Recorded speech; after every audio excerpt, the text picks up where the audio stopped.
It was September 11, 2001.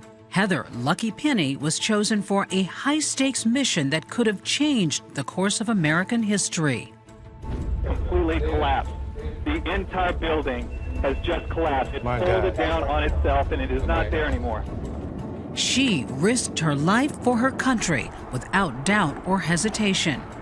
Penny was among the first wave of America's female fighter pilots and is best known for defending American skies during the 9/11 terrorist attacks. I really don't see myself as a hero. Penny's mission was to intercept Flight 93, then believed to be possibly heading to another target like the U.S. Capitol, but now known as the hijacked plane that crashed in Pennsylvania. What she didn't know at the time was that her father, a United Airlines pilot, could have been flying that very plane. When asked if she'd do it all over again, she answers, Absolutely. Even with daughters. Even with my life now. This is Heather Penny, and this is her story. Aviation has always been in my blood. As a matter of fact, I'm a third-generation pilot. Her father, John Penny, was a retired Air Force lieutenant colonel who'd flown in Vietnam and later became a commercial pilot for United Airlines. His determined daughter got her pilot's license at 18. But it wasn't until Penny went to college in 1992 that she learned a jarring fact. Women weren't allowed to be fighter pilots. Then, in 1993, Congress opened combat aviation to women. I didn't learn about this change in the law that allowed me to enter the cockpit until I was in graduate school. In 1996, Penny discovered that she could indeed follow in her father's footsteps. Her dream could finally happen. She applied and was hired to the D.C. Air National Guard. 2 years later, Penny began her career when she was commissioned as an Air Force officer. She began undergraduate pilot training in Texas and earned her clever aviation nickname. Lucky is my call sign. Realistically, it's a play off of my last name, Lucky Penny. But all call signs, and by the way, you don't get to pick yours, it's given to you by your fighter squadron after you become combat mission ready. 3 years after Penny stepped into the cockpit, the 9/11 terror attacks happened. We all knew that this was a one-way mission. If we were successful, we wouldn't be coming back. No one knew of Penny's story until the 10th anniversary of the attacks in 2011. I didn't tell my story because I didn't think it was worth telling. She was a rookie pilot in the fall of 2001. The 121st Fighter Squadron of the D.C. Air National Guard had never had a female F-16 fighter pilot before. Flying the F-16 is a lot like playing chess at 500 knots and 9 Gs. It's incredibly physically demanding and very intellectual. Penny had just completed 2 weeks of air combat training. What I remember the most about that morning was how clear blue the skies were. They were just utterly crystalline. As she sat at a meeting in D.C. with her colleagues, someone said, An aircraft flew into the World Trade Center. Now, by the entire ABC network, Good Morning America was in progress in the East Coast and the Midwest, but we're joined by the entire network just to show you some pictures. At first, like much of the world, they assumed it was a tragic accident when the plane flew into the first tower. Then, the scene in downtown Manhattan became clear. It wasn't until he came back the second time and said, a second aircraft flew into the second World Trade Center. It was on purpose. After the second plane hit the second tower, it was war. At the time in Washington, D.C., there were no missiles in place to defend the Capitol. There were no armed aircraft standing by. No system for something like this, period. So the Secret Service calls us and gives us that authorization to launch. Our director of operations at the time, he was a major, Mark Sasseville, looked at me and said, Lucky, you're with me.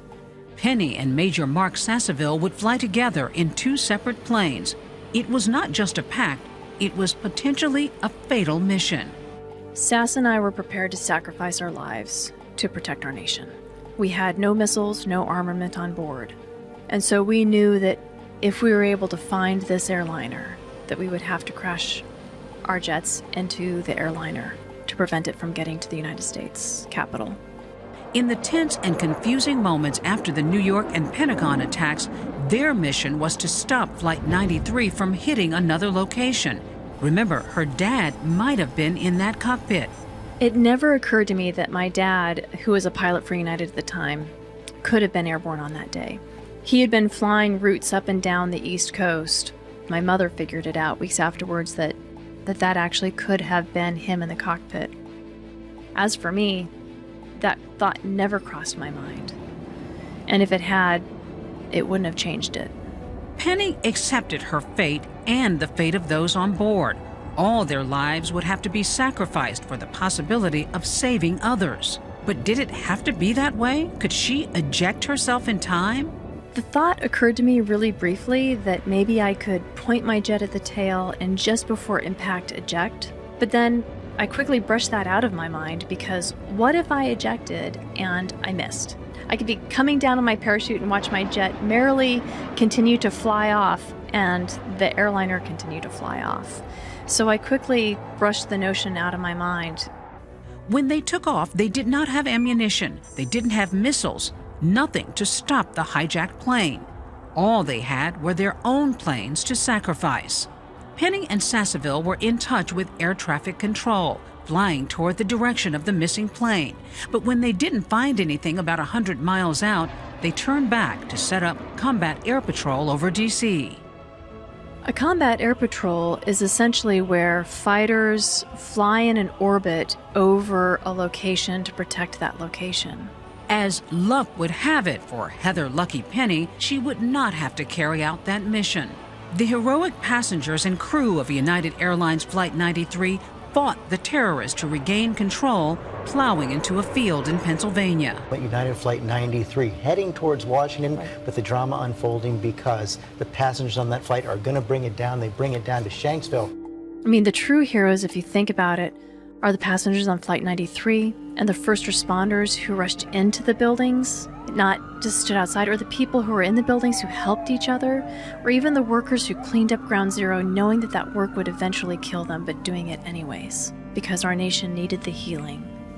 None of us will ever forget this day, yet we go forward to defend freedom and all that is good and just in our world.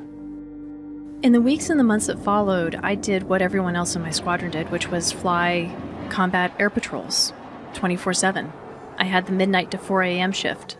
I didn't really feel like I needed to process anything because I didn't feel like what I did was special or unique.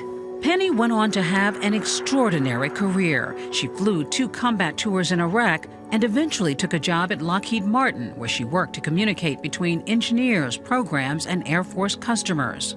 Today, she's a senior fellow at the Mitchell Institute for Aerospace Studies and works on defense policy research and analysis. She's also mom to 2 girls. It'd be so awesome if my daughters were fighter pilots. Keep the family business going.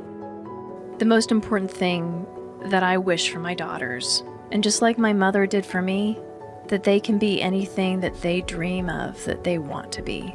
And of course, she still loves to fly. Airplanes do have a soul, and their story is our story. We all have that capacity, but we don't have to wait for history. That we can all do something that changes somebody else's life today.